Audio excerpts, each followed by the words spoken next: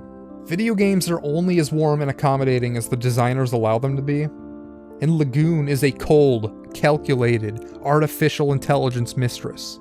When you've already decided that you're in it till the end, when a game as broken as this presents itself, you weirdly get into it. I was talking about this game in a Discord server that I'm in, and for a few days it oddly became a thing to watch me play through it. If I rated games on a numbers scale, I would give Lagoon a 1 out of 10. Even still, there's a unique jank that legitimately pulled me in. By any objective measure, this is a terrible video game. and I still enjoyed almost every minute of it. I don't see myself ever playing this game again, but then again, who knows? After all, I've beaten the Sword of Vermilion twice, and the first Breath of Fire 6 times. There's an alternate reality where, instead of accidentally clicking on Breath of Fire on that hand-me-down E-machine, I clicked on Lagoon and swear off video games altogether. Except for the fact that that probably wouldn't have happened, and the sheer number of positive opinions on the internet about this game shows that if you look hard enough, there is something to love in everything. And I mean everything. Lagoon is the exact reason why I'm doing this series.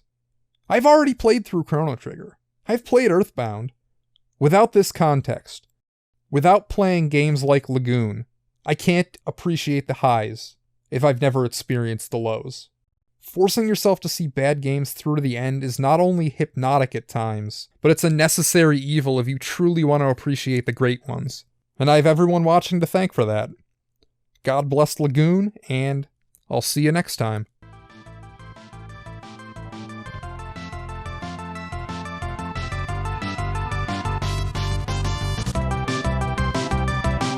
Lufia in the Fortress of Doom is a game with no clothing. A pleasure to behold. First impressions and outward appearances reminded me of Breath of Fire, a game that I appreciate. Lufia's heart beats, bleeds red, her mind is sound. Only behind her gleeful green eyes lies a woman without a soul, a poser, if you will. It is a dearth of original ideas. Everything you have seen in Lufia, you have seen somewhere else. It's skim Dragon Quest, diet Paladin's Quest, a forgery, a reproduction without a conscience of a real RPG. These are my thoughts through about 95% of the game. Then something happened. Lufia in the Fortress of Doom has exactly one plot twist that I honestly didn't predict.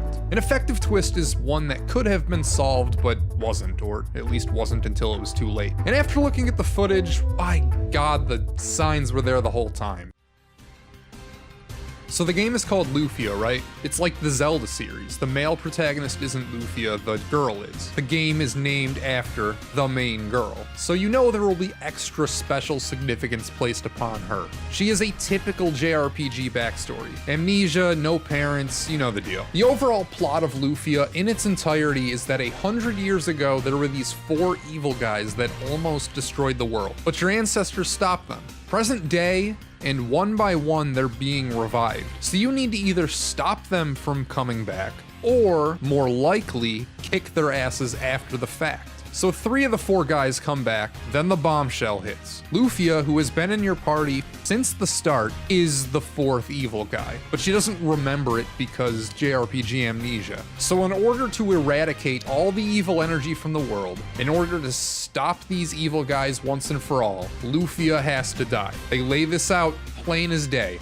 If she doesn't die, then the other 3 can't. Only in the end she doesn't, because the ending reveals that she just gets her memory wiped again, which seems like it would just doom the world to relive the same cycle again. The game sets up this tragic sacrifice and then doesn't pull the trigger. Lufia in the Fortress of Doom is a game hinging on one singular plot thread, and it takes the coward's way out. Normally I don't employ the "this game should have done that" tactic, but in this specific instance, I fail to understand why it does not end with Lufia's death.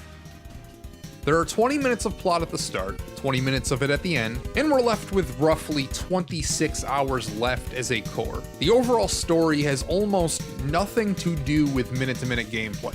It's one of those games where each town has its own problem of the day and you go around fixing everything, until eventually the game runs out of disconnected locations to throw at you and it ends. This is disappointing to say the least, but fine, plenty of games are like this, and it's not always a deal breaker. What genuinely sucks though are the low stakes plaguing these scenarios. For example, here's a generic JRPG town problem. There's a monster terrorizing a village from a nearby cave, so you need to go to the end of the cave and slay the beast, freeing the citizens of the land, or whatever. There's a big scary thing to fight, and a clear goal with a clear way of helping people. Normally events proceed something like that. Here in Lufia, those scenarios are few and far between, and most of the problems are this kindergarten nonsense. Like, our king is a picky eater, so you need to go to an isolated cave nearby because the only thing the king eats is in a chest at the end of this cave, or the bit where a bridge is broken, so you need to find a carpenter to fix it, and then, presumably because they realized this was a lame quest idea, it makes you trek through an entire separate dungeon to look at him from this cliff over here before he actually decides to make the bridge. Most of these scenarios don't even end with a big scary monster to kill. You just sort of open up the chest to get the thing the king wants.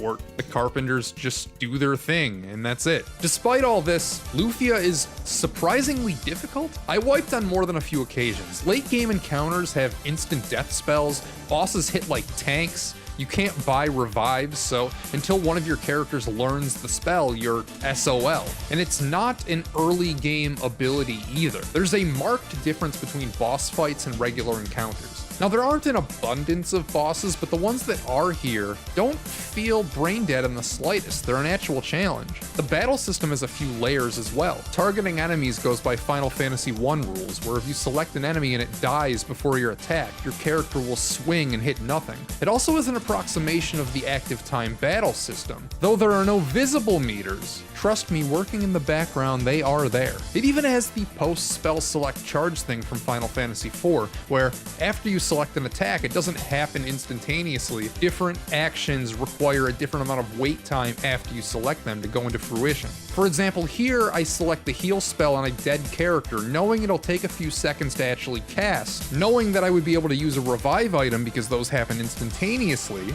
to bring them back to life. The heal went through all according to plan. Speaking of magic, there is something seriously wrong with the spell names. Our HP restoring ones are called Strong, Stronger, and Champion. You know what, let's play a quick guess what the spell does game.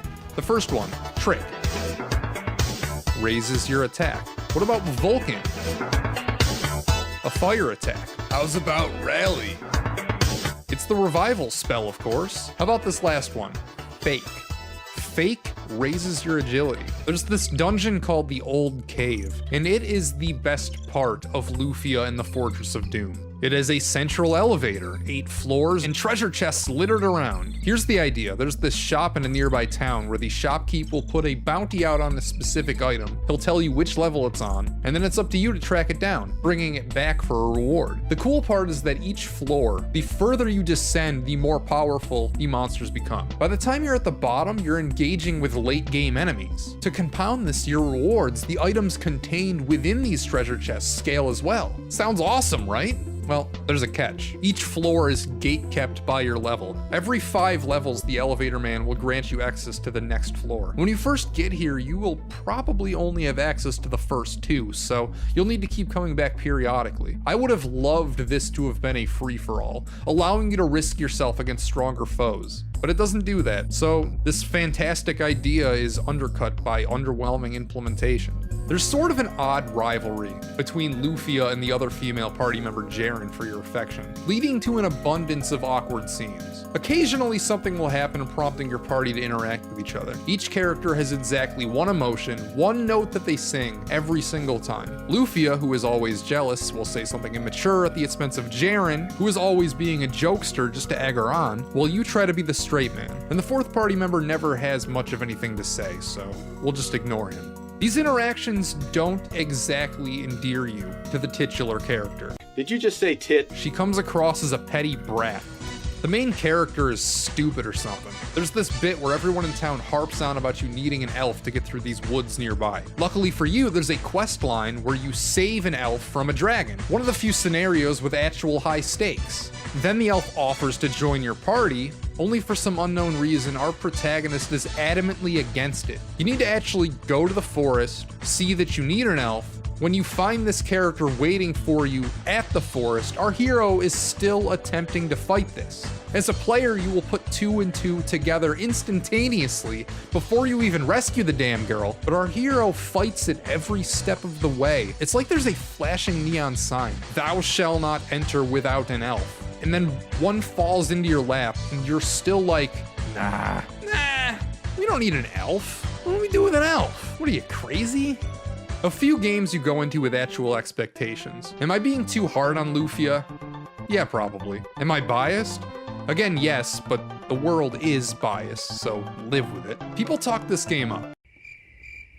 Okay, maybe they don't. People talk the sequel up, and this one does have a genuinely impressive opening set piece. It got me excited, thinking I was going to play something more than what I ended up getting. This one is still held in relatively high regard, and I do see why. I just do not personally enjoy it. They're not crazy, you're not crazy, I'm not crazy, art is subjective. Lufia and her Fortress of Doom left less of an impact on me than pretty much everything else I've played for this series. Even the truly awful ones like Lagoon or Super Ninja Boy, I'm going to remember those because of how poorly they're made. But this? It's such a forgettable, in one ear, out the other experience. I'll remember the Lufia twist, but any specifics about how we got there or what happens the rest of the way? Hell, they're not even there anymore. My mind has already flushed them out. If it's been so long since you've played a basic JRPG that it feels like you have never played one at all, and you have already done Final Fantasy, Chrono Trigger, Earthbound, all the notable games, then maybe I would recommend this. Though even then I'm hesitant. Try something weirder. Try Uncharted Waters. That game's awesome. Try Drakkhen. At least that one's interesting.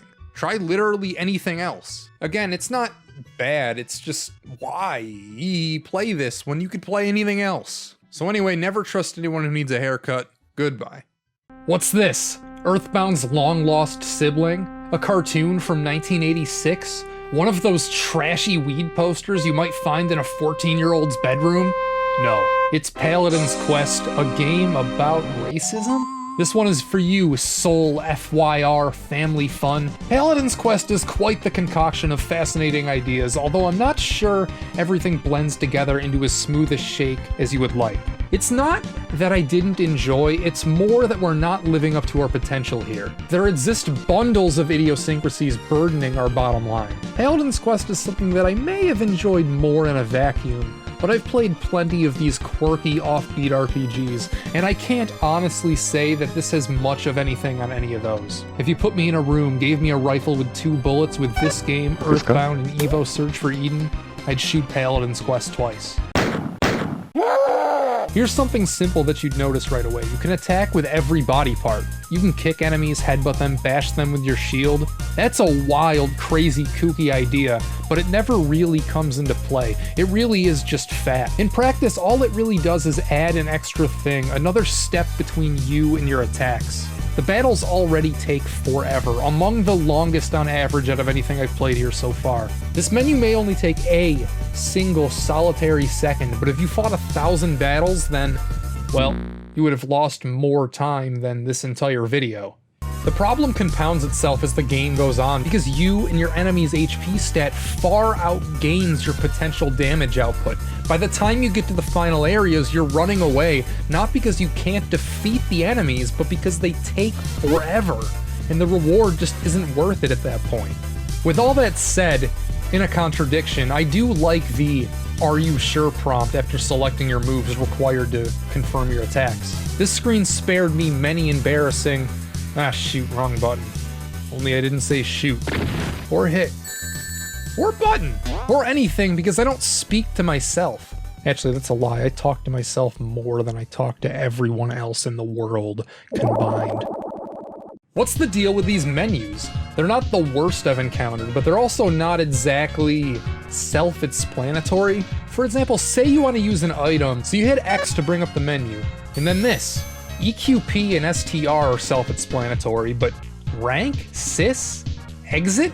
What do you hit here? What if I want to view my stats? What does exit do? Quit the game? There's language like this all over the place. Odd, inconsistent abbreviations are the normal. Again, there exist worse examples of this, but it's present in this game too. Paladin's Quest is not the type of game where you really need to know what each word is supposed to be. There aren't any puzzles. It's always crystal clear what you should be doing and where you need to go next. There's no need to ever look anything up. If you want a no-brainer game where you don't have to worry about staring at a wall of text on a game facts page, attempting to get unstuck, then here it is. That's our Final Fantasy style. You get booted to the main menu, and I've been spoiled lately not having to deal with that. Ironically, the 7th Saga, an allegedly hard video game, was less frustrating because you never lose progress. Here, if you die, you go back to the last time you saved, no matter what. Has this been a little negative so far? I feel like it has been. I did like the game, so here are my top 10 things that I liked in Paladin's Quest. Number 10.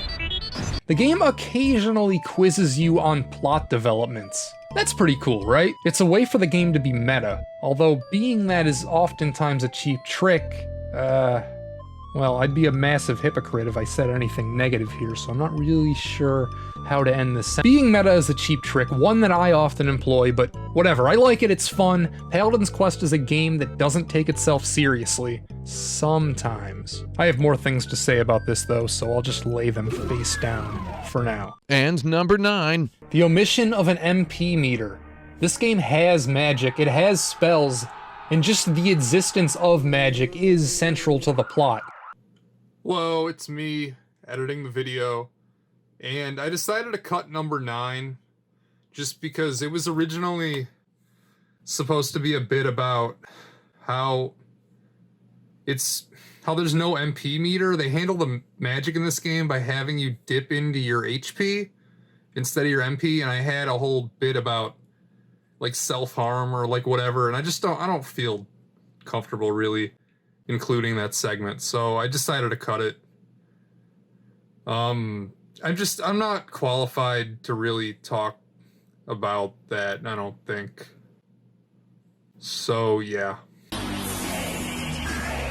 The magic system kinda works like Final Fantasy II. Normally the effectiveness of a given spell would feed off some hidden or sometimes visible all-purpose magic statistic. Here, the abilities are split into 8 different types. Each type has a stat, and it only improves if you use them. It makes sense. If you never use the freeze spell, why should you be any good at it? A huge drawback to this, and poor planning I think on the game developer's part, is that you don't receive the ability to use a few different types until almost the end of the game, and by that point it's too late. You're not going to abandon everything you've spent the game building to chase the unknowns of these weird types. What ends up happening, you find something that you like fairly early, and then you spend the rest of the game riding that. For me it was fire. Those spells are the ones that pulled my carcass across the finish line.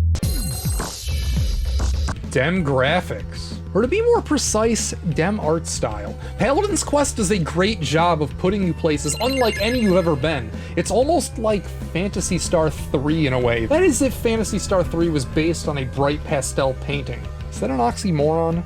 Can it be a painting of its pastels? The world is at all times bright, medieval, sci-fi, and really fucking stupid. But hey, that's another topic for another time. Put down another face down card. Number 6. This boss fight. Most fights in this game, in fact every boss fight that isn't this one, sucks. There's no sugarcoating it, there's no variation in strategy, there's no real difference between them, aside from the character sprites of course. They're all massive walls of HP, same shit as the peons surrounding them, but with faster fists and wider hips. This one with the eye though, pretty cool. It starts out before you get to the fight screen. You're essentially playing Pac-Man in this maze against it. If you're suckered into a fight before you reach the center, it's unwinnable. You can't hurt it. What you need to do is make it to the center and then get a new spell. And after you get the spell, it's a game of getting into a fight with him and then trying to remember or recognize what the new spell you just got was so you can actually hurt this thing. It's late in the game and you have a full list. As I mentioned before, you'll naturally gravitate towards certain spells because of the way the level up system works. You're not going to be a master of everything, so you're not going to know what a lot of these spells do. For me, they were just names on a list that I'd skip over to get to most of the fire spells. So the challenge in hurting this boss for me was figuring out what the new name in the list of spells was. That sounds pathetic, and the game probably did tell me what the name of the spell was beforehand, but I either wasn't paying attention, or anyway, this is just how it shaked out for me. It's probably not even really a boss fight because you only need to use the spell one time, and then it's over. But whatever, I liked it.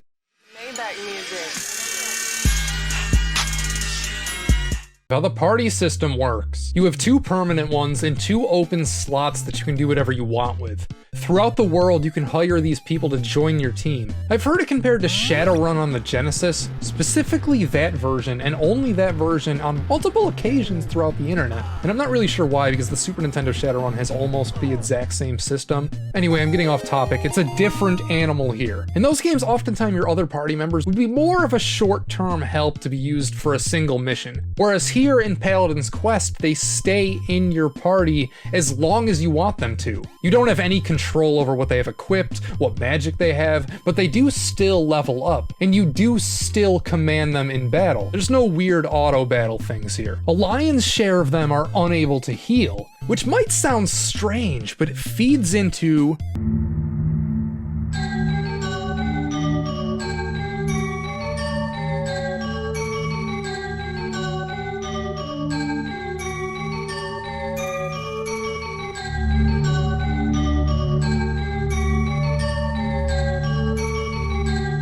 the healing system.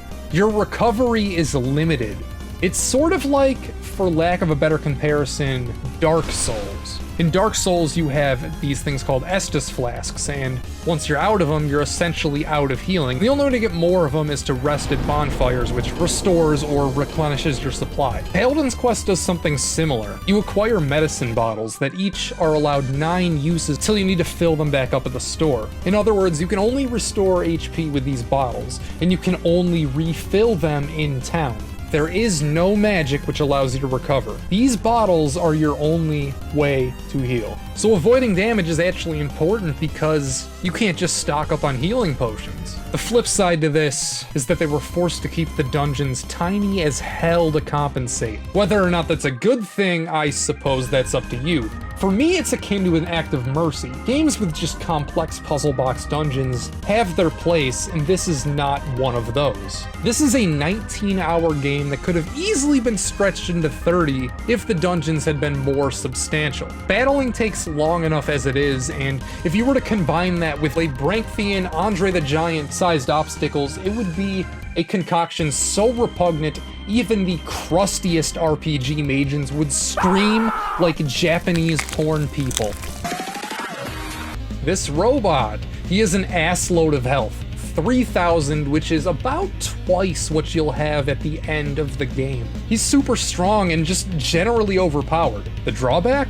Well, he's a robot, so he can't drink medicine, he can't go to sleep. In fact, you can't repair him at all. When he loses HP, it's permanent. You are allowed to have this cool, OP as heck automaton in your party for exactly as long as his hit points last. Then he's gone forever. I love it. Hey guys, it's me, your favorite poser, my favorite poser, coming to you live, on tape delay, from the inside of my car to share with you the best part, or the second best part, of Paladin's Quest, which is this lava part. So, a lot of Paladin's Quest and a lot of old RPGs can be divided up into chunks that are really just like problem of the day type scenarios. You show up at a town, they have a specific problem, you solve it, and then you move on to the next town and solve their problem, so on and so forth, until the game is over and you win. So, in one of those scenarios in this game, you come across a town that is slowly being engulfed by lava. It's creeping up, it's a 3-layered town, and when you first get there, the lava's at the bottom, and then as you spend more time in the town and more time doing the quest, it creeps up, and now it's at the 2nd layer, and then finally it's at the 3rd. And it's just so well designed because you go into buildings and there's just these secret tunnels connecting most of the town that you use to jump back and forth between places. And it's really cool because there's a sense of just dread on the people that live there. A lot of them are resigned to their fate. Some of them have already fled. Some of them have presumably already been overtaken by the lava and they're fucking dead. There's a moment where you can go into a store and you can steal the items that they had because the store is about to be engulfed by lava. It's a weird moral thing, though. So you show up in the store, and there's a chest, and the game gives you an option. Normally you go up to a chest, you just hit the button, and it opens. But in this one, it's like, are you sure that you want to steal? You sure want to take these items out of the chest? And I said no. I did read online that you are forced to pay back the item later on if you do take it. Because, spoiler, I mean, you turn off some fucking machine and the lava stops. And not only does the lava stop, but the town goes completely back to normal. I know, what the fuck sense does that make? But anyway, I was really impressed by this lava segment. It's a really cool level. And yeah, on to number 1. And number 1, finally, for the first time in a long time in this series, I have something to chew on in regards to narrative. This game has actual themes. Kind of. You know, I see as I'm looking at my script, I only have 1 page dedicated, whatever. I know, it's a miracle! It's been, what, 8 episodes of this stupid show since I could read too much into anything? So, thank you, Paladin's Quest! We've got this serious yet whimsical dichotomy at play. The game opens by agitating your adventures as wondrous misadventures.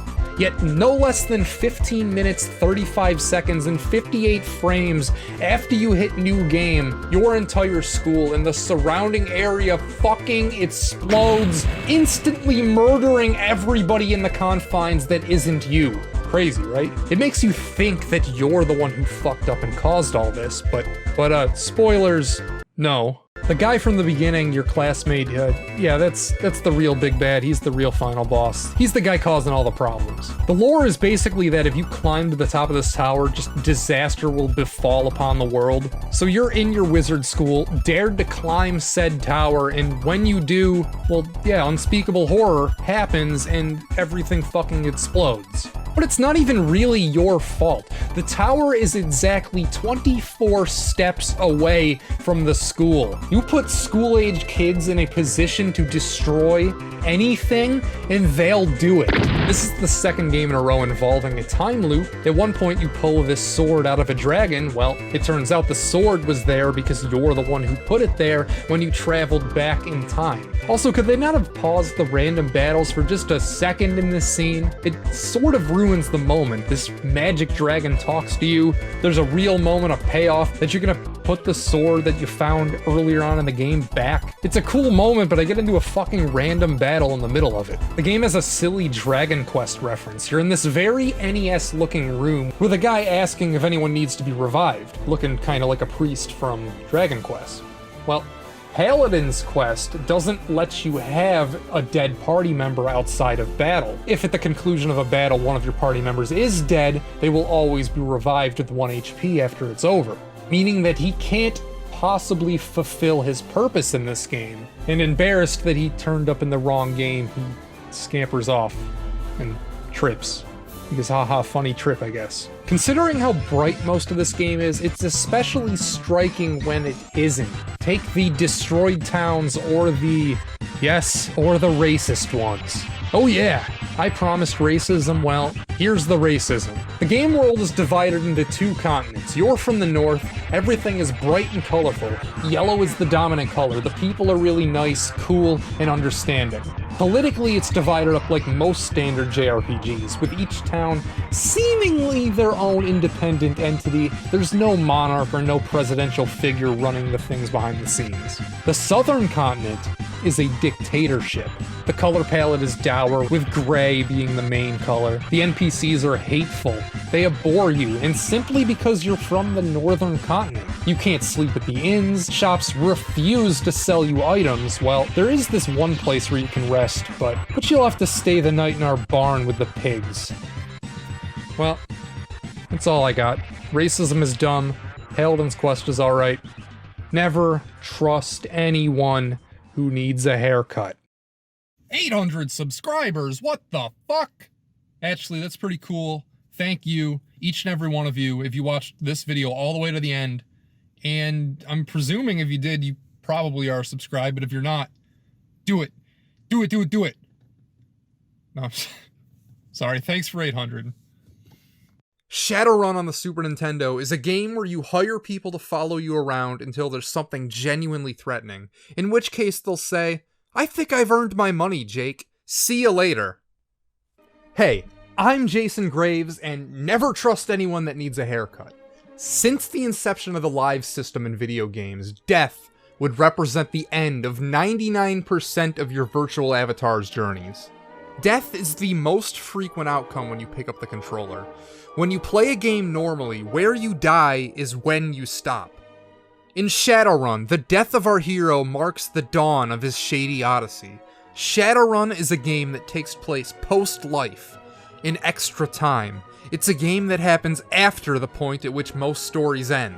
The metaphorical glass is shattered, and it's your job as a player to recover the fragments and cement their implications. The process of doing this reveals the game's true colors as a personal computer-style, point-and-click adventure masquerading, moonlighting as a Super Nintendo role-playing game. Here's a small demo of what it's like to engage in a gunfight with this game.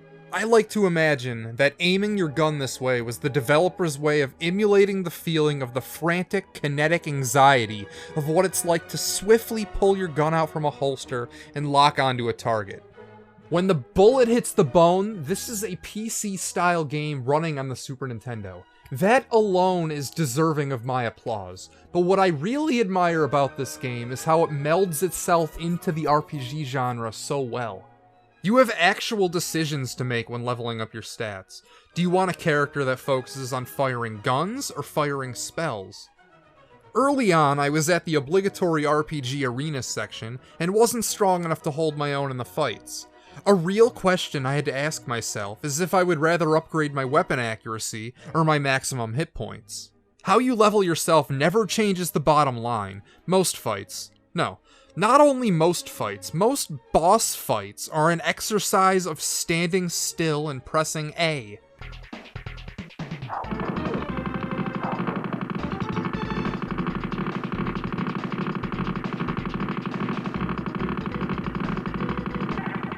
Most of the boss fights may be just like the one I showed you, but the final boss isn't. Allow me to introduce the final boss, unedited in its entirety.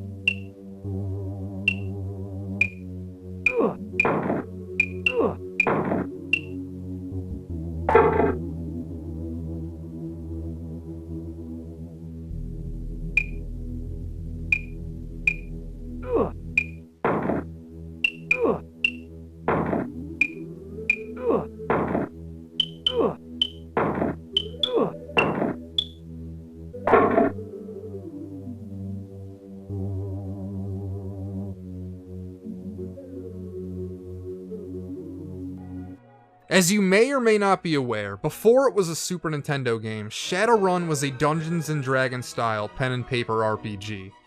As scandalous as it might be to admit this, I have never played any pen and paper RPGs. I'm sorry if that makes me a horrible fraud whenever I try to say anything with any kind of conviction when talking about any RPG at all, but it's true, I've never played any pen and paper RPG. I have nothing against playing a pen and paper RPG, it's just that they require other people to play them. I spend most of my time alone, and when I'm with other people, they're generally not the Dungeons & Dragons types. I'll admit that these types of games are the most pure role-playing experiences, and by not having any experience with them, I'm forfeiting my authority that I may have at one time had. Allow me to regain any lost respects my previous statements have garnered. My Shadowrun on Super Nintendo experience does not exist in a complete vacuum of ignorance. Did you know that there were 3 Shadowrun games released in the 1990s, and that I've played all 3 of them? I played through and experienced every inch of Shadowrun on the Sega Genesis 10 years ago when I was in high school. It's an exercise of endless adventure by way of its randomly generated quests. While the Super Nintendo game isn't as replayable or as addicting as its rival edition, it more than makes up for it with its sheer personality and sometimes very well planned out adventure game elements. The third Shadowrun game was on Sega CD. It was released only in Japan, and if I'm being honest, I've never played that game. But wait a second, I know I just said that I've played all 3 of them, but the third game I was referring to there was not Shadowrun on the Sega CD, it was Nightshade on the NES. Both Nightshade and the Super Nintendo Shadowrun were made by Beam Software. More specifically, they were directed by a man named Paul Kidd. He would leave game development entirely shortly after these games' releases in favor of writing novels. If you're a fan of the Oni Plays Let's Play channel, he also wrote the Lord of the Rings text game they made famous. Nightshade has a subtitle. It's called Nightshade Part 1. When people talk about that game, they normally follow it up with something to the effect that they never made a Part 2. Shadowrun on the Super Nintendo is Nightshade Part 2. They both take place on a not-too-distant futuristic Earth, and have magical elements. Shadowrun has orcs, dwarves, and sexualized foxwomen, while Nightshade has walking rat men, sexualized ninja women, and talking cats. They're both genre-bending mishmashes, Shadowrun being a point-and-click RPG, and Nightshade being a point-and-click fighting game. Shadowrun fulfills the promise of a Nightshade 2. Just like its predecessor, you need to comb every inch of the world, because if you don't, you will miss things. I hope you didn't miss the scalpel in the first room of the game, because if you did, you won't be opening this door in a cemetery later on. You can easily miss that this game expects you to follow this punk into an alleyway, or the key sitting on this shelf, or that you can interact with these spots on the wall. Speaking of things that are easily missed, did you know that if you don't press start, then it plays a cutscene that actually explains what happens before the game starts? You get gunned down and this foxwoman comes to cast a spell on you. If you're anything like me, you didn't know this until after beating the game and doing research for this video.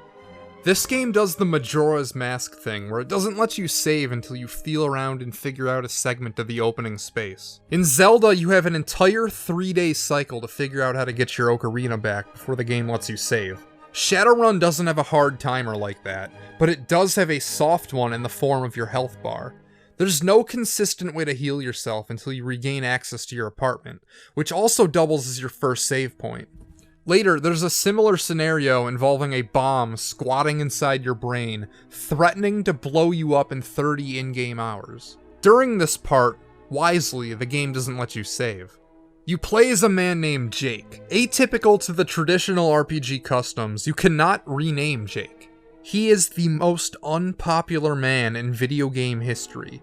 Everywhere you go, people indiscriminately careen a constant flood of kinetic metallic capsules in an attempt to bankrupt your purse of collective life force. All of this goes to show that in 2050, there will be no law in Seattle, Washington. Shadowrun portrays an America plunged into pure anarchy. It's a good thing you can hire guns to follow you around. You can still only control Jake, but your hired guns are better than you, and make the game easier because unlike you, they automatically target threats the cold-blooded second the enemy insults your presence by their mere lives' purpose.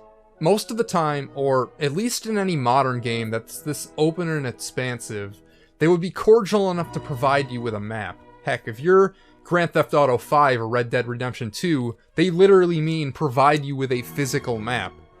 But Shadowrun on the Super Nintendo isn't so cordial. Not having a map for this game forces you to burn the image into your brain as you play. Your virtual counterpart has a brain too. It's capable of obtaining rudimentary conversational skills. This game uses a Final Fantasy II-esque keyword system, although in Shadowrun it's used to a much greater effect. You need to ask everyone about every keyword or risk losing your breadcrumb trail forward. The keyword system leads to this weird glitch that I exploited to get a lot of money and level up my stats. There's this vampire that you need to interrogate to get this particular keyword, and the game continuously respawns him if you don't know the word. After you've exhausted the usefulness of a certain word, the game automatically deletes it from your inventory. After using the word and having it automatically deleted, I returned to kill this vampire so many times that it would cause the Belmont clan to hide in shame if they knew about 10% of the vampires I hunted. Normally when you play an RPG on the Super Nintendo, the text would have had to have been translated from Japanese. Shadowrun's original language was English, and it's refreshing to play a game that wasn't filtered through a translator. I love Ted Woosley as much as the next guy, but there's a different feeling when you're reading the text in its intended language. While I like the dialogue, the plot doesn't make a whole lot of sense. There's a dragon, and I guess you were supposed to deliver a program to the supercomputer. I'm not really sure what was supposed to happen. I guess the plot is something like this no, not the dragon. You're hired, I think, to carry a virus to a supercomputer at this corporation. But this dragon named Drake hires a hit team to kill you. So they do, but like you knew about this plot ahead of time. So you hired this fox woman to like cast a spell and bring you back to life like right when it happens. And that's it. I think that's it. I don't really think I'm missing any nuance. That's really, like, that's the whole game. And, well, I'm out of things to say if you can't tell. I'm going off script. So, I'll leave you with this video that I found. It's a promotional video for Shadowrun when it first came out. And remember to subscribe 20 times, and bye-bye.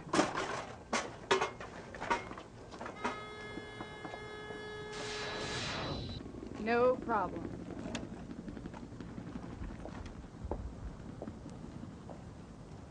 Oh, who goes there? Just what are you doing?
It's over. Let's get out of here now.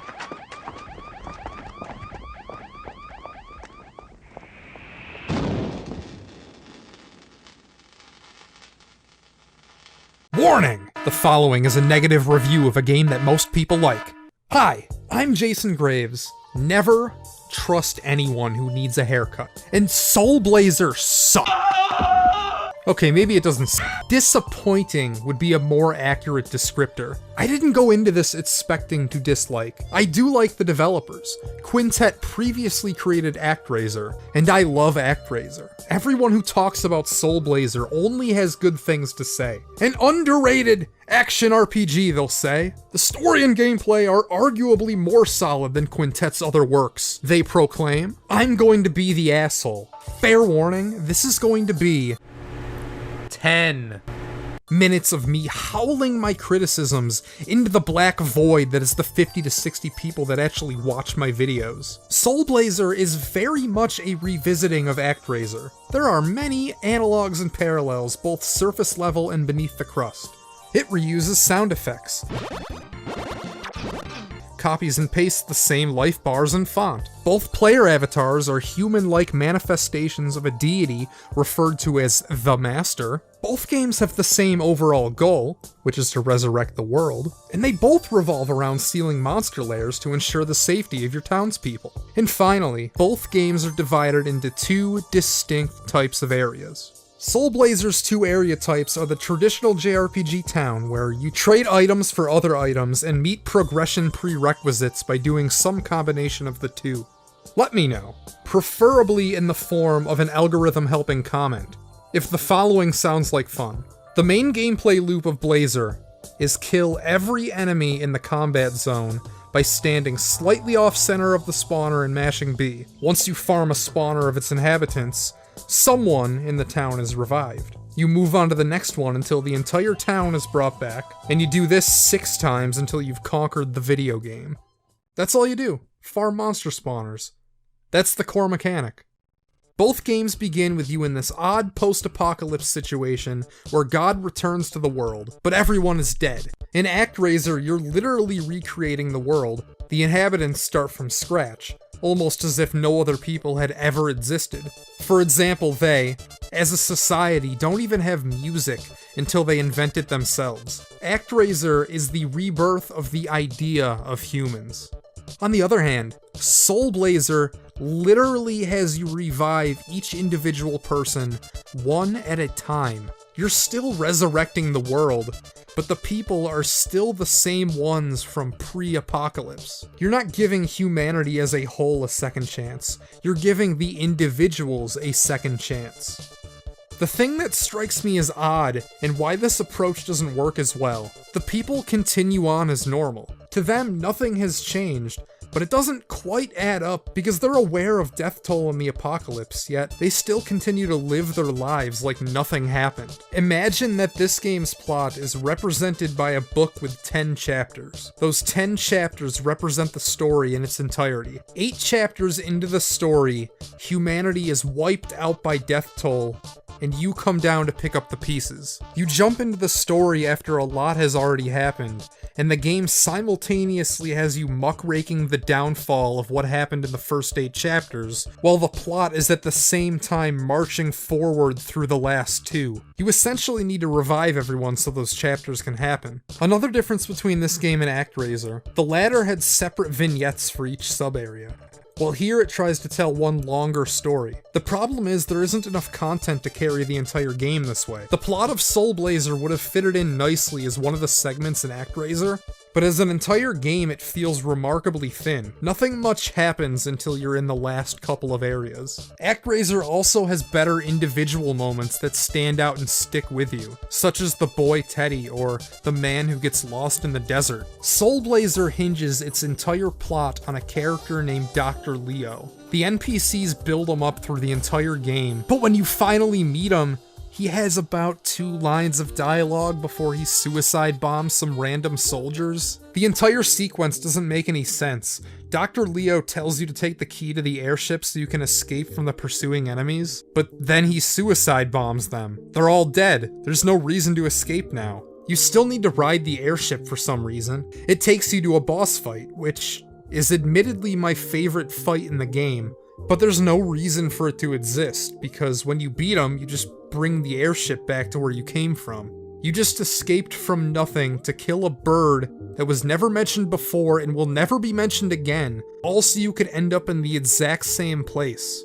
Let's talk about ActRaiser again. The dualities in that game are much more pronounced than they are here. The towns and combat sections are distinct gameplay entities, but they look exactly the same in Soul Blazer. Both aspects work better in ActRaiser. The town segments are more fun as a SimCity-like than as a half-baked traditional JRPG town, and the side-scrolling action is a lot better than the overhead swordplay. ActRaiser builds itself. It places all of the unique elements, the theming, the story vignettes viewed from the perspective of God, and constructing a civilization is built on a side-scrolling Rastan clone. Rastan has a gameplay style that can still hold up. It's solid enough to hold the rest of the game's ambitions on its back. Underneath all the skin, Soul Blazer builds itself on a second-rate clone of Gauntlet, a game infamous as the quintessential quarter sucker, the original play-to-win. The biggest difference, I believe, ActRaiser's skeleton is Rastan, which can still be fun, and Soul Blazer's is Gauntlet, which is what rots it from the inside out. It can't sustain itself on that kind of gameplay loop, especially when 99% of the spawners are so easily cheesed.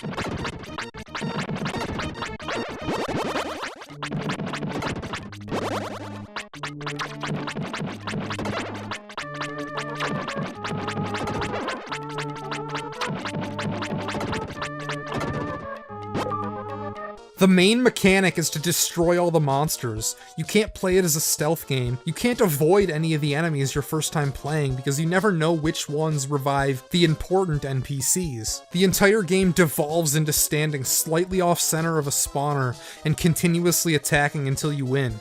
And if it feels like I'm harping on this one point way too much, you have to understand that this is the game. Like, this is the entire gameplay loop. It's just doing the same things over and over. This game is so repetitive. It may be hypocritical coming from me, someone who is doing a series on RPGs, a genre famous for needing to grind, which is the definition of doing the same thing over and over again before you can progress.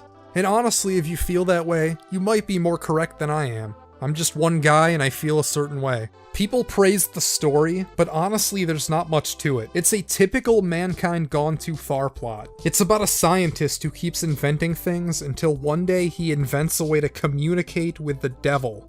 He makes a deal with the king of the land to exchange ritualistic human sacrifice for money, but it's a monkey's paw sort of thing where everybody ends up sacrificed. After you beat the game, the king says that he'll use his money to build a statue of you and Dr. Leo, which raises the question if he's using the blood money obtained from the devil to do so. The ending has you giving up your god status to live with this random girl that you might have talked to once in the first town.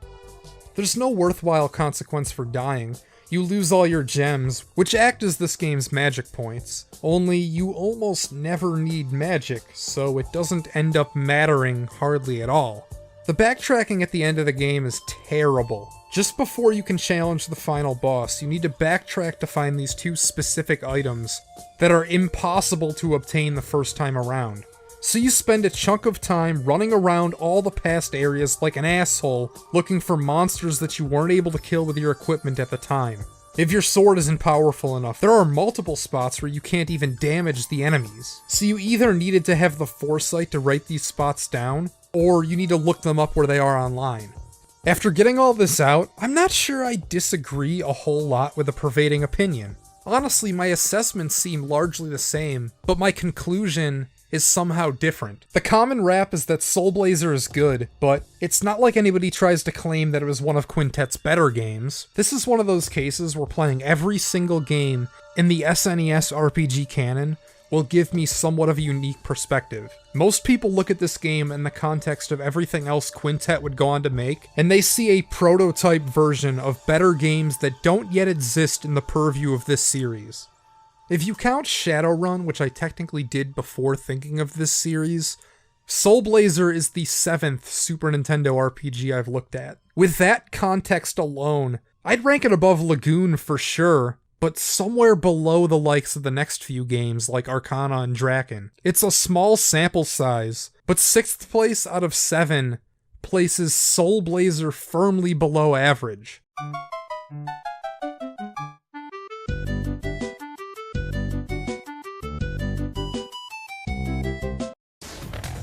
Previously on Yu-Gi-Oh! It's called Super Ninja Boy.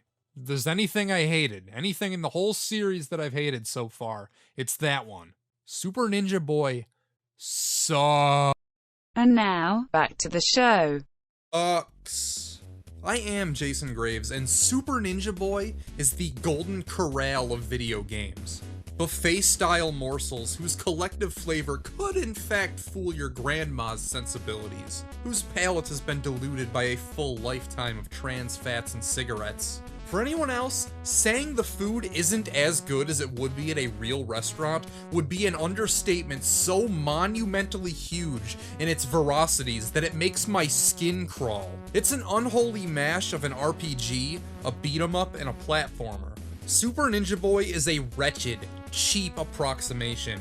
It gives me anxiety, keeps me up at night, makes me secondhand embarrassed. It's as bad as not only anything I've reviewed, but anything that I've played.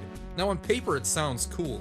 A traditional looking JRPG that transitions into a beat 'em up when you trigger a random battle. It almost sounds like it could be another River City Ransom. While RCR has its problems, Super Ninja Boy is a problem. The three things it rolls into one are each the palest Mickey Mouse Clubhouse kiddie menu, back of the box of Lucky Charms, layup line, flag football, M&M kart racing, Walmart brand soda, people who want Waluigi and Smash Bros, cardboard cutout nonsense representations of what they're supposed to be. If you scrutinize any individual aspect, nothing holds up. If it's a platformer, it's the worst one on the Super Nintendo. If it's a beat 'em up, it's as bad as Double Dragon on Atari.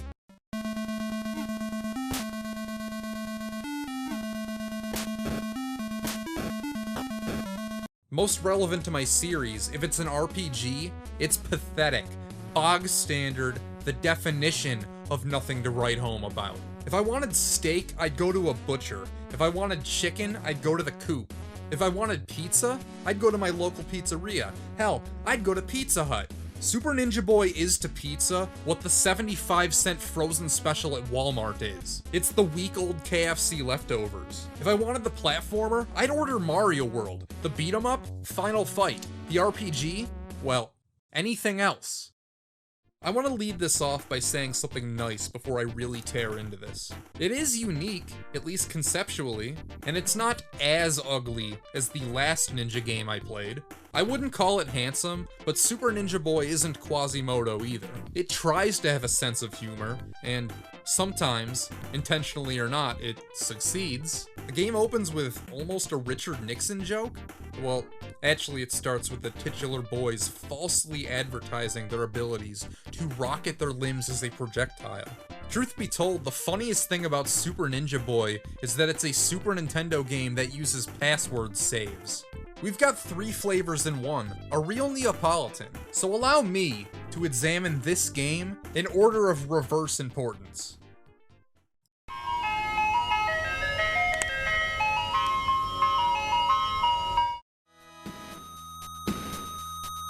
Well, the game does have traditionally overhead dungeons. An equal number of would-be areas like this have been replaced with platforming gauntlets. Each of them are linear point A to point B affairs. You can punch, run, jump, and stick to walls and ceilings. Despite being a ninja, your movements are so rigid, it's like you're attempting to jump on skateboarding ramps with a Mack truck. It's not the type of game where you want to be doing precise maneuvers. We've got these logs, which for some reason act as springs. If Mario couldn't get the spring mechanics right, what chances does this game have? Short jumps, unpredictable momentum physics, these things are not fun, and they are the most common type of obstacle you will come across in these stages. A lot of these have quasi-hidden bonus segments where you play a card matching game. They're complete crapshoots, it's not very well designed. There's no way to control if you win, you just need to get lucky. It's a bonus stage after all, so this would be fine, but here's the kicker. When you lose the bonus stage, the game kicks you out and makes you redo the level. Who on earth thought that was a good idea? There are parts that combine the platforming and beat-em-up flavors, like this fight against a goofy vampire. This vampire is a problem in general. He won't stop glitching out at the bottom of the screen.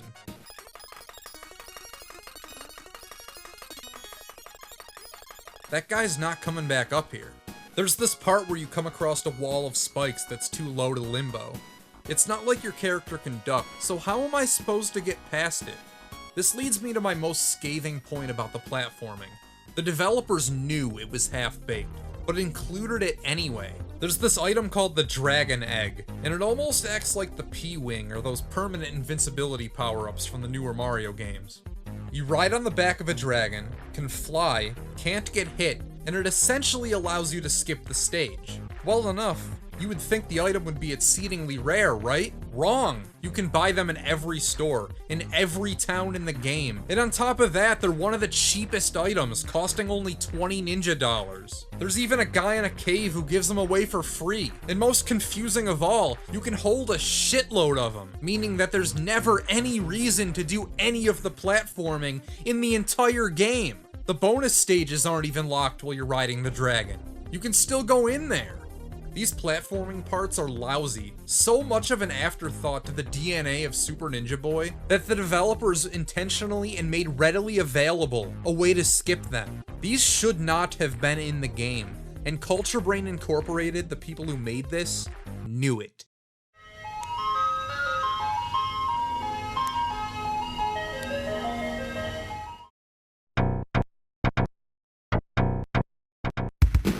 When making a beat-em-up, what is the most important thing to get right? There aren't a substantial amount of choices.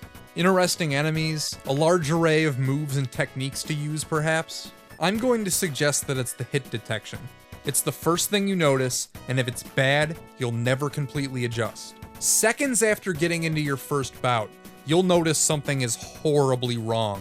The Y-axis hurtbox detection on your punch is much more particular than it ought to be. If you make contact with anything above the opponent's torso, the hit's not going to count. Constantly, throughout the whole game, I'm whiffing my opponents. This alone should sink the boat. Nobody wants to play a game where you need to be so particular when attacking that it doesn't feel good to hit things. The enemies themselves are unremarkable, and most of the time you'll just trap them in a corner and beat them to death. Sometimes they take way too many hits.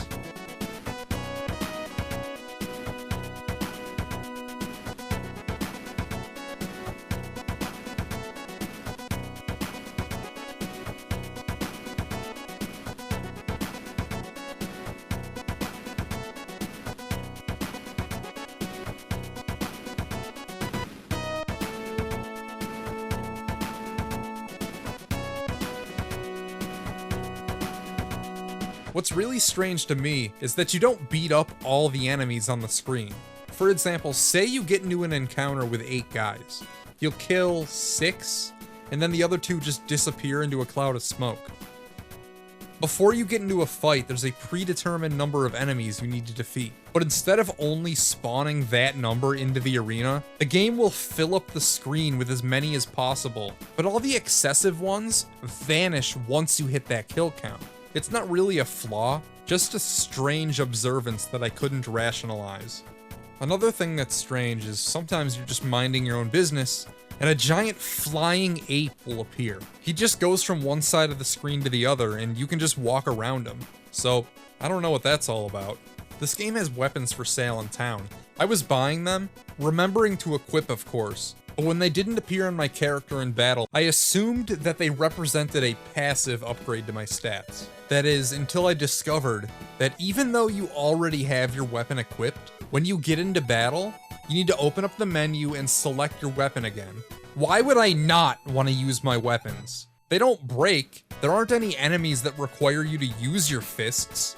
In fact, I can't think of a single reason why you would ever want to use your fists. The only time you'll punch anything is before you discover how to use the sword. On top of that, it's an unnecessary annoyance. Every time you get into a fight, the first thing you'll do without fail is open up the menu and select the sword. If these beat-em-up parts existed as their own game in a vacuum, I suspect that the collective retro gaming culture at large would have branded this as one of the worst games on the system. But since it has this JRPG facade, it fooled the passive eye who might have browsed through a ROM list and found it, or bought it at a thrift store for $2 by its uniqueness. But if you look at this game, if the fights were supposed to be the meat of the Super Ninja Boy sandwich, it's gone rotten. Even if the platforming was worthwhile and the RPG skeleton was fundamentally sound, if the core experience was supposed to be this, Super Ninja Boy would be a loss anyway.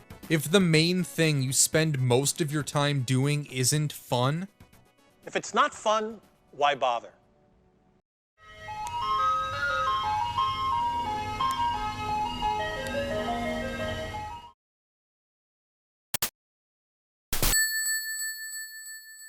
moving on to the RPG aspects, please allow me to talk about the story.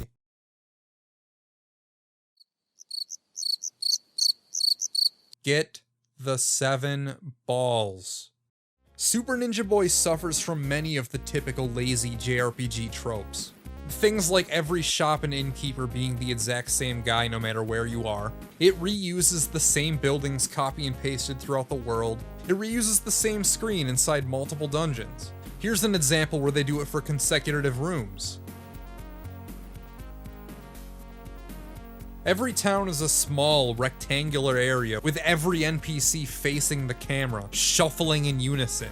Although the encounter rate isn't particularly high, there's no grace period between when you leave a battle and get into another one. The game makes you manually walk out of every dungeon before you get a teleport, and even then the convenience of the warp is limited, because it doesn't let you warp to any town, it only lets you go to the one you were in last. You go into a new town on the overworld, and on 2 separate occasions, the town is one singular tiny room. Look at the kind of shit the NPCs say. Not one of them will tell you anything to further what we have of a primitive story. It's as if you walked up to someone talking to themselves on the street in real life. Everything is completely nonsensical. Super Ninja Boy is equal parts intentionally and insincerely hilarious. I love English, and it's fantastic here. My favorite is a guy who just says, "When Rabbe Doc came here, I got excited at him." Some of it is an intentional gag, like this fortune teller called Not True Damus.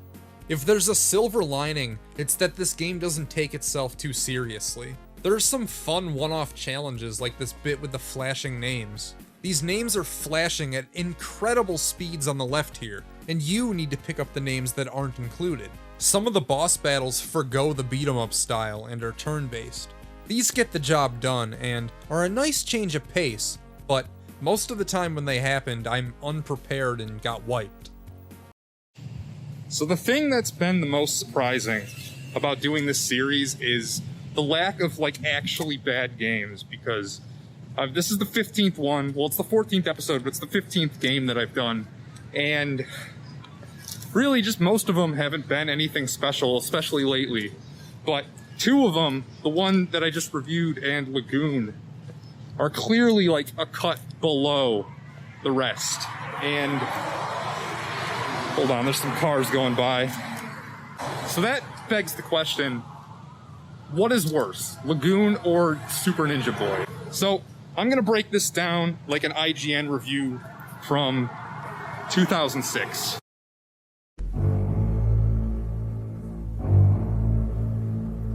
They rated everything in 5 categories: presentation, graphics, sound, gameplay, and lasting appeal. Lagoon wins presentation for one simple reason: it lets you save your progress anywhere, anytime. Meanwhile, S&B makes you use passwords you get in town. Here's each game side by side. While neither game is particularly appealing, at least the graphics are clearer in the Ninja game. Lagoon has multiple perspective mindfucks where you're leaping onto platforms that are clearly in the background. And overall, Ninja Boy at least couldn't be mistaken for an NES game. So that's a point for them. For sound, the only way to know is to take a taste test.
Music is the most subjective thing to judge, but for me the choice is obvious. Lagoon takes it. What's worse, having 3 botched game styles or 1? Honestly, I'm not sure, but I'm giving this point to Super Ninja Boy for the sole fact that your sword is more than 2 pixels long. Well, we're tied going into the final metric, lasting appeal. Fortunately for us, unlike our IGN forebears, there's no need to speculate. These games are almost 30 years old, and as far as I'm concerned, their place in history is cemented. With that being said, Lagoon still has its fans, even if half of them are ironic. It has 2 legendary speedruns at GDQ, and I recently saw a thumbnail with one of Metal Jesus Rock's cronies holding up the cartridge in one of their patented Hidden Gems videos. The following is small, but at least it's real. Nobody cares about Super Ninja Boy, or at least nothing on that scale. I should really stop claiming that nobody cares about this game or that game, because if I've learned one thing from doing this, it's that every game has at least one fan. Even my last video on Anindo, Way of the Ninja, had a comment proclaiming their love for it, and that's a game with no online presence whatsoever. Lagoon takes the final point, and the match. Which means that I, aspiring Super Nintendo RPG expert Jason Graves, are officially awarding Super Ninja Boy the title Worst RPG on the Super Nintendo. At least so far. I still have a long way to go. There are 70 games on my list, and even though this is episode 14, it's the 15th video, and I've now caught up to Shadowrun in the chronological order. Remember, never trust anyone who needs a haircut. Good night. Thank you everybody for 500 subscribers. This is not the right angle. There we go. Thank you everybody for 500 subscribers. It's sort of a dubious thing that stupid AVGN video that I crapped out in a couple hours ended up being the one that puts me over the hump. I don't think that a lot of them will stick around, but hey, maybe you will. Shout me out in the comments if you subscribe because of that video. The next game is Dungeon Master, which is this old, crusty looking, looked like it belongs on PC, not on Super Nintendo, dungeon crawling game. I haven't played it yet, so it might be good. I don't know. But I doubt it, honestly. And there's been a negative aura just surrounding my channel lately, and it's because the most recent games just haven't been anything too special, which is a shame. So if the next video isn't Dungeon Master, it's because I want the next thing to be positive. I'm gonna play the game, and if it sucks, it's not gonna be the next video. It's gonna be something else, so I can speak positively for a change. So thank you for 500. I'll catch you next time. I am Jason Graves, and Uncharted Waters is capitalism, the video game. Or maybe it's supposed to be mercantilism because it takes place in the 1500s. But there aren't any taxes or tariffs, so my statement stands. If it looks like an NES game to you, that's because it was. 2 years after the original, it was remastered into this. Uncharted Waters is 15 minutes of content stretched into infinity. You can play it for less than an hour, see everything it has to offer, turn your nose in disgust, or you can let yourself become consumed by the open ocean, the unvetted, untaxed, uninterrupted joy of buying and selling and sailing. The thrill of ripping people off, the heartbreak of starving to death because you spent all your gold on clothes and nobody wants to buy fucking clothes, so you can't afford to feed your team's families. I consider this a 1%er game, not because you need to be rich to enjoy it, but because 99% of gamers will take one passing glance and then sprint away like a female from this YouTube channel. I understand, I really do. It's oblique, has ostensibly one gameplay loop that you get the full effect of within moments. For most people, it'll miss the mark. For some, so wildly that your cruise ship won't even feel a splash. But if it hits, wow. It has one gameplay loop, but what a loop it is. If I didn't have anything else to do, this could be my forever game. If you're trapped on a desert island with one amusement, for some people, this could be your everything. And I'd understand completely. It's a real contender because it can last forever. If you really like weird tedium, if you've previously gotten a lot out of that truck driving game or farm simulator, this is the kind of thing that can take over your life. Let's pull back the curtain and throw some numbers at you. It took me 32 hours, 17 minutes to beat this game. I get my playtime stats by recording everything that I do and then adding up the total video time of all the play sessions after I'm done. 32 hours is normal, but let me tell you what's not. When I do these videos, after playing the game, I take all my footage and then I edit them down into what I like to call the highlight reel. I then use the footage from said highlight reel to construct my review. It makes certain footage easier to find when I need it, and it gives me another chance to take notes or catch something that I might have missed while I was playing the game. Let's look at a few other videos I've done to give you a frame of reference for what I'm talking about. Out of around 32 hours of Dragon Quest V footage, I kept 5 hours and 8 minutes. Final Fantasy V, another game of around 32 hours, I condensed into 4 hours and 31 minutes. Something smaller, Soul Blazer, 10.5 hours of footage, an hour and 15 minutes of highlights. Uncharted Waters, 32 hours of footage. The highlight reel, 50 minutes. That's a lot of dead weight. It speaks to how little variety there is, but if you think that means that I think the game was boring or bad, then let's hit you with another metric. Since I don't keep the raw footage, I only have one example this time. Final Fantasy V and Uncharted Waters took almost the exact same amount of time to beat. 32 hours and some change. I needed 29 sessions to get through Final Fantasy, which is a little more than normal, but not by a whole lot for a game of this length. I remember that both Dragon Quest and Shin Megami Tensei were in the mid to low 20s. So about an hour and a half, 2 hours on average per session. Are you willing to guess how many play sessions it took me to beat Uncharted Waters? Uncharted Waters took me 8. 8! Over 4 hours per average. It was a regular occurrence to start playing this at 8 or 9, only for me to look up what seemed like 15 minutes later, and it's 1:30 a.m., and I need to pry myself away, forcing my mind to sleep. So minute to minute, what are you actually doing in this game? Well, there's one core thing that you do that everything is built on top of, which is sailing. But in order to be a sailor, you need men, you need food, you need boats. Most importantly, and at the root of all that, you need money. In order to make money, you need to sell things. Before you can sell things, you need to find markets that are willing to buy your stuff. In the 1500s, the world wasn't so interconnected, so in order to find markets, you need to physically locate them yourself, one tile at a time starting out.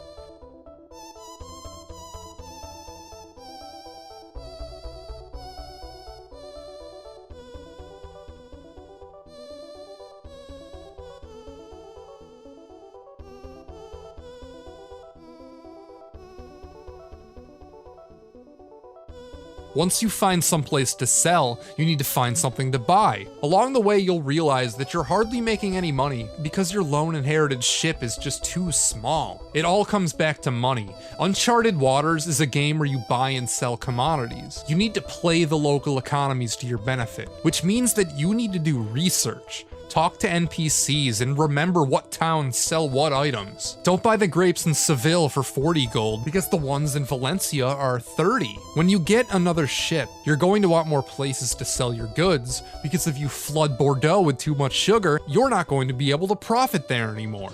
Everything is money. Get money, spend money, generate more money. Buy another ship. Keep buying ships until you have the maximum of 5. Once you've bought 5 boats, go and buy bigger boats. Once you buy bigger boats, keep trading until you can buy the biggest boats. Do you get the idea?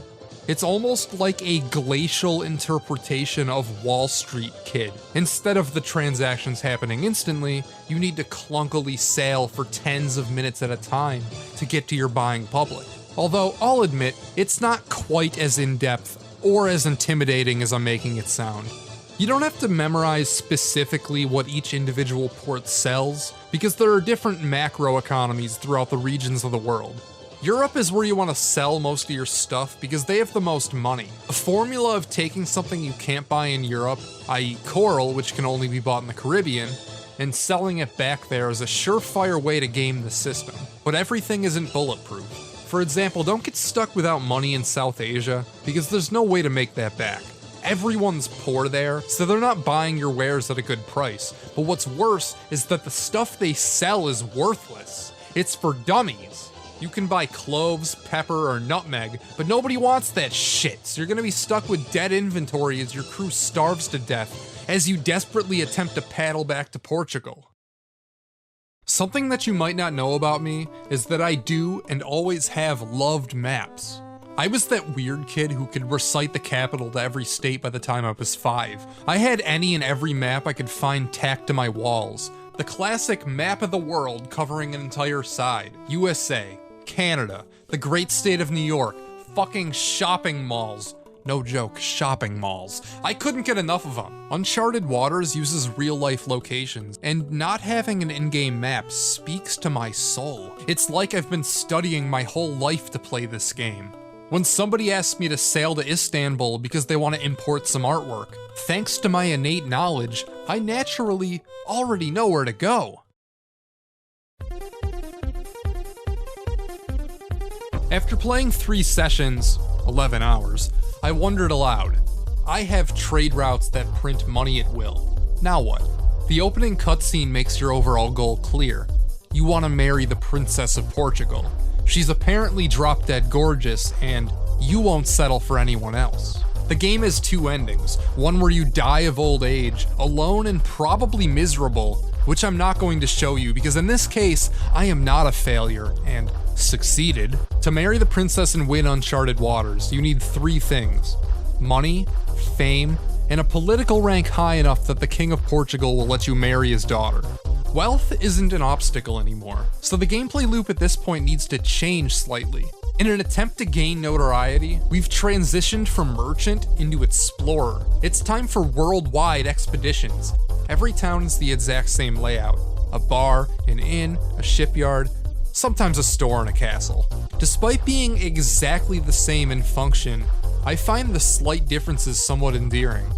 I'm excited. Let's set sail to Asia to see what Japan looks like. What about Africa? What about the good old USA? Well, America's empty because it's 1502 and nobody lived there yet. There were natives, but they weren't really a part of the world economy. Want to sail above Russia on the Arctic Ocean? Sure, why not? There's nothing up there, so you better have brought enough supplies to last a long time. It's all in the name of exploration, to make a name for yourself. You'll catch whispers in the winds of the lion's shield, or a golden chalice, or a really big diamond. Going from port to port, talking to people, making bribes, tipping waitresses. Eventually you might be lucky enough to happen upon a treasure map. These are intense. Treasure hunts are one of the best ways to gain fame, but they also take the longest. You might need to sail around the world multiple times in the pursuit of a single lone reward. It leads into this game's greatest weakness, and ironically is the reason I became addicted. The amount of time it takes to sail from point A to point B can be insane. You can talk to someone who tells you that Mei Ling in Da Nang knows something about the Emerald Ladle, so you go all the way around the coast of Africa, past India, and into Vietnam. Then Mei Ling tells you to go to Hamburg, Germany. So you go all the way around Africa into Northern Europe just to talk to someone else who tells you to go halfway around the world again. It makes you appreciate things like the Panama Canal. It makes you understand why people were so desperate to find a Northwest Passage. To play this game is to become sick and tired of going all the way around the coast of Africa. It takes forever. In fact, let's time it. We're starting from Lisbon, your home base, and ending up in Baghdad, which is a common enough journey. This is with late game ships that can hold a lot of cargo, so I only made 1 pit stop. If you had to make this journey throughout most of the game, it would have taken a lot longer because your ships wouldn't hold as much.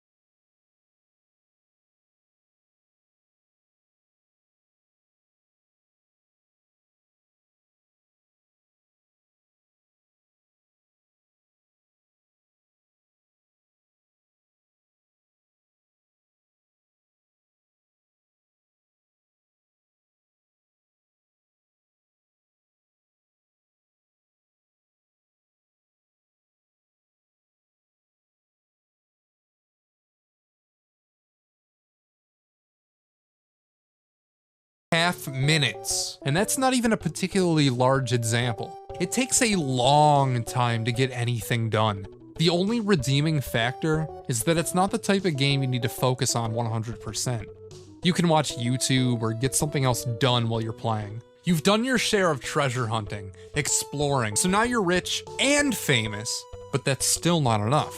You need to get close with the king, which means that you need to play politician. All the money you've worked for, that you've been saving in the bank the entire game, now you're going to give it all away. Go to every town and give them enough money that they'll ally with Portugal. Your king appreciates this, but all the other ones sure as hell don't. They'll start sending ships to attack you, which means that you have gone from merchant to explorer to now navy captain. When you were a merchant, you wanted to keep the bare minimum of supplies so you could hold more cargo. As an explorer, it was the opposite. You wouldn't want to hold cargo. Your fleet turned into supply ships so you can survive longer. But now as a warmonger, you need to arm your ships to the teeth.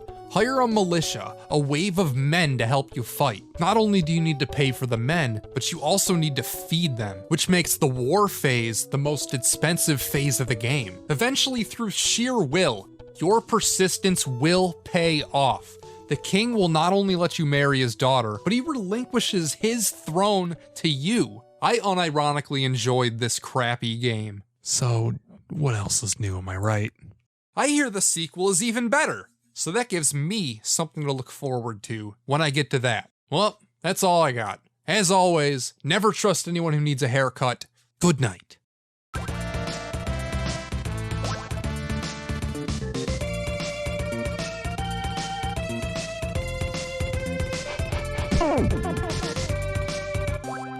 Hi, I'm Jason Graves, and in 2005, GameSpot user Goose Prime wrote that if you like Zelda 2, then you already love Ys 3, you just don't know it yet. He's not alone. If everyone who has ever spoken or written about this game sat in the same room, they would all agree on two things.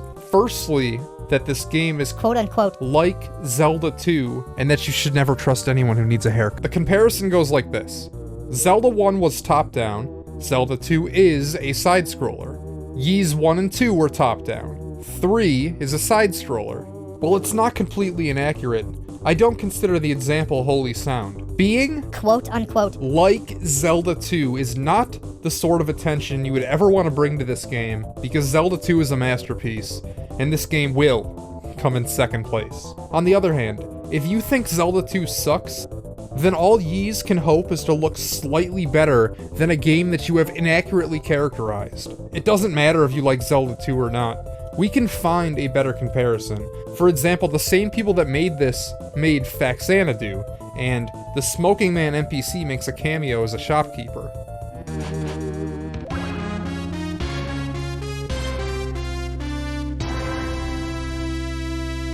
Wonder Boy 3 has a lone main hub town with different linear levels branching off. When you get to the end of a level, a story segment happens, which in this case just means that you transform into a different animal, and a new stage opens up off the hub world. Sometimes you might need to explore to find the next path forward, but once you're on it, the game becomes mostly a straight line. You'll never need a map in Wonder Boy 3. Zelda 2, on the other hand, has a JRPG-style overworld that acts as your hub. But in addition to finding the way into levels, once you're in there, they're complex labyrinths, where if you're not either looking at a map or drawing your own, especially in the later palaces, you're going to get lost. In Ys 3, you have exactly one town that you access every dungeon with. When you're inside a dungeon, it's mostly a straight line.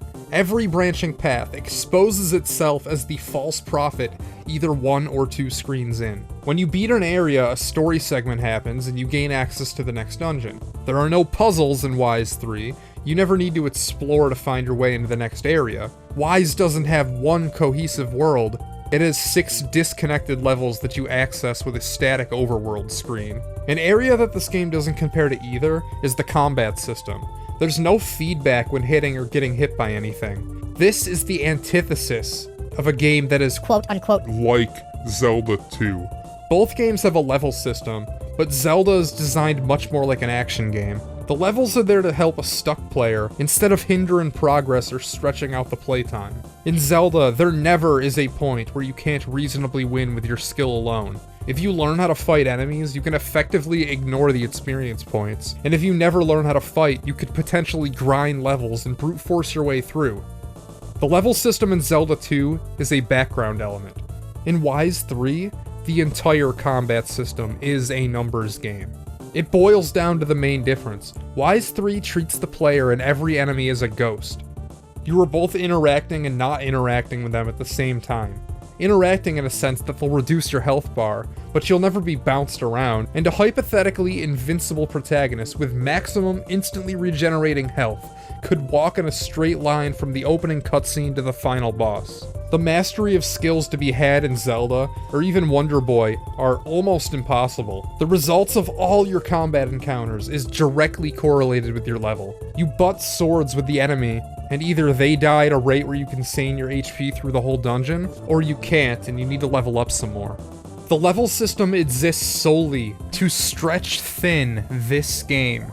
Long plays on YouTube last a little under 2 hours because they cut out the grinding portions, where my playthrough clocked in at around 7.5 hours. However, everything I just said doesn't apply as harshly to the boss fights. Some of these, such as the first one and the fight against this knight, are excellent. You memorize patterns and learn how, where, and when to strike over multiple attempts, until you finally get good enough at fighting to overcome. However, there are other bosses that embody the level checks the rest of the game is built around. Sometimes there isn't a pattern to learn. You just need to trade damage and hope that your numbers are high enough.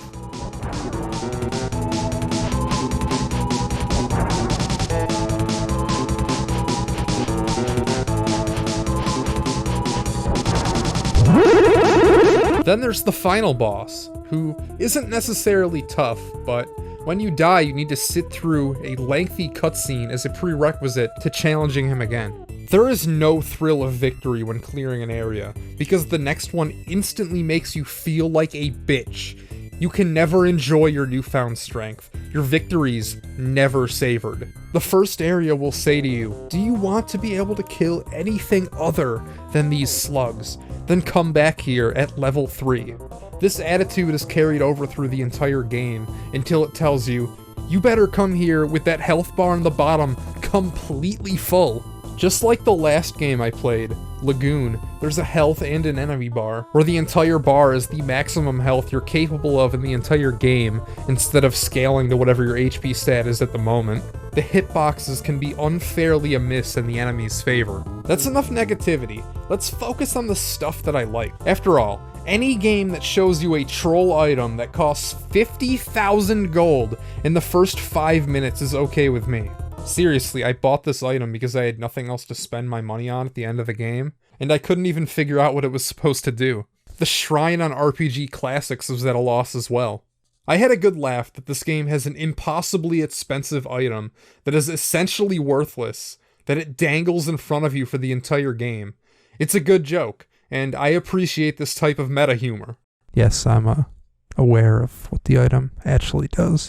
You can only have one of each item at a time. This makes the game better because it forces you to plan ahead and not get drunk off your healing consumable. There's a ring system where it will constantly deplete your MP, rendering them ineffective when you run out. You need to pick your spots when using a ring to get the most out of them because you can only reliably recharge your MP back in town. There's a part that could screw you over where you're kicked into a lava pit after an especially trying area. You're already likely low on resources, and when you're down there, there's no way to retreat back into town. Thankfully, the game provides the only spot you can obtain a regenerating healing consumable. This could have been a game ender if you were too low level to fight the monsters down here, and you just happened to save. The healing item allows you to grind out levels. If you're anything like me, you were woefully underpowered for the gauntlet ahead. It's almost sloppy design that they had to put this down here. It's the only one in the entire game, but I do like the workaround, and I'm thankful that it's there. Although I do like the item system, it does lead to one annoyance. Areas with multiple bosses are a chore because you'll be backtracking out of the dungeon after defeating them to recharge your magic and rebuy the healing item. YS3's translation is by far the best I've seen in this series so far, although that's Alas, it is I, the poser, poser. Jason Graves, and the highest form of praise I will bestow upon Ys 4 Mask of the Sun is that it left me wanting more. There have been many games called Ys 4. Most people seem to enjoy the PC Engine game more than this one, though you can only trust a TurboGrafx 16 fan about as much as someone who needs a haircut.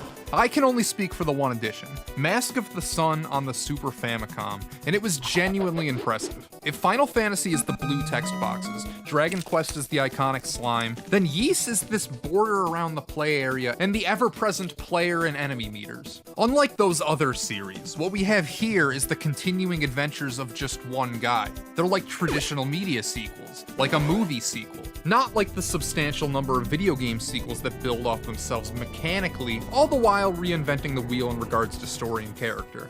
Our hero, whose experiences were continuing, is a fine one. His thirst for adventure so great that a message in a bottle with a note as vague as "Please save Celceta" suffices as his call to action. Mask of the Sun is similar in plot to Ys 3, Wanderers from the Ys. There's a militant force trying to bully these small communities into obtaining these powerful MacGuffins. As a concept, on paper, the two games are almost the same, except you're protecting more than one town in this game. Sure, 4 does introduce more moving parts than that, but really none of them did much for me. There's an ancient hero who telepathically talks to you sometimes, there's a legendary sword, a prophecy that one will save the land, or whatever. You know, the usual generic stuff you'd typically see. What impresses me is that even though there are way more NPCs this time around, they're just as well thought out as they were in 3, and their dialogue changes fairly often to coincide with events in the story. The fan translation community consistently does God's work as well as God himself could. I have not read a poorly written translation yet,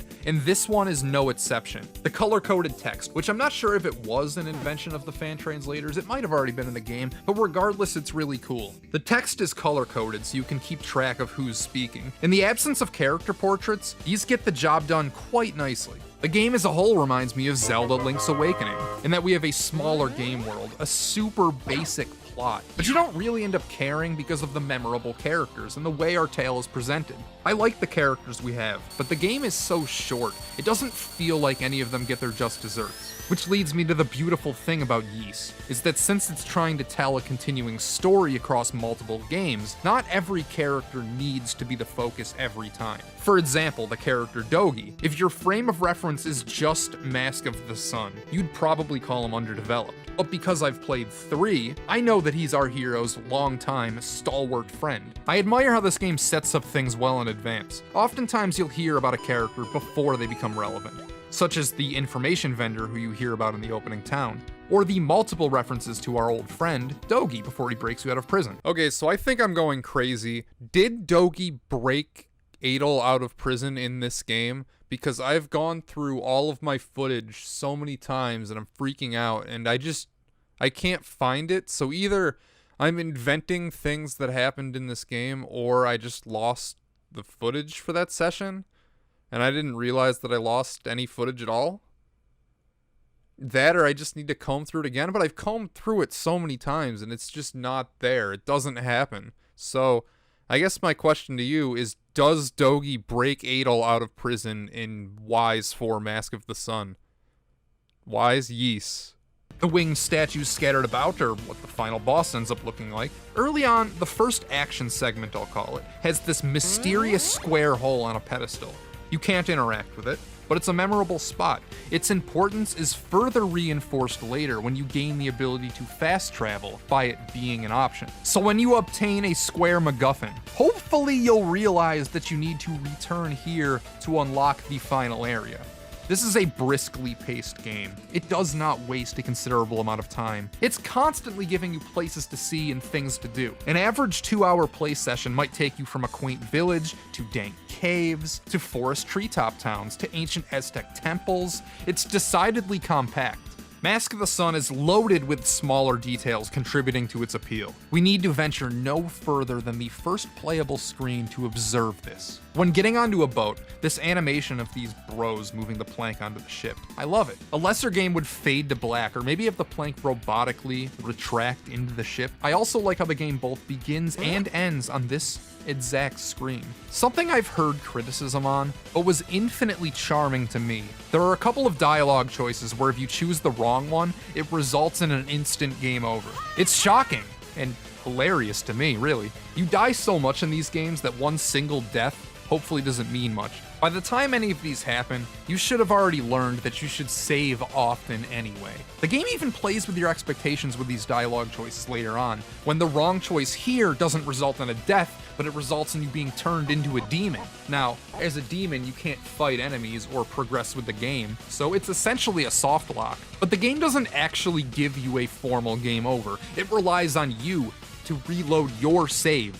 Ys 4 has 5 save slots for a reason, and if you don't use every save file in a rotating fashion when given the option, well, then I am formally uninviting you from my house for life. You go back to the world from the first 2 games, and I'm missing out. It's a real shame. I'm surrounded by references, and I can't fully understand a single one of them because I've never played Ys 1 or 2. This is like the Dragon Warrior Elfguard moment, yet it's completely whizzing over my head. For my final point, I have 2 words for you. Bump combat. The act of running into enemies, no attack animation, no button presses needed. You nudge them. Think of it like playing basketball. If you have the ball and you ram into your opponent head on, well, that's no good. That's an offensive charge on you. You'll take damage. Yet if you hit them at any kind of an angle, well, now that's a block and you're going to the free throw line. It was pioneered by things like Hide Glide and the first 2 games in the Ys series. Yet it seems like, even though many other aspects of these games live on in modern day gaming, bump combat has become a relic nobody seems too keen on revisiting. Why is that? Is it to avoid the appearances of laziness? Even the Ys series would eventually ditch it, throw it aside like some kind of ancient irrelevancy. It's not like the system doesn't hold any merit. For example, it makes backtracking easier. It makes the game possible to play with one hand, speeds up the grinding process. And you can't tell me something like Lagoon, or dare I say Soul Blazer, wouldn't have been improved if they had simply used bump combat. Well, anyway, never trust anyone who needs a haircut, and bring back bump combat.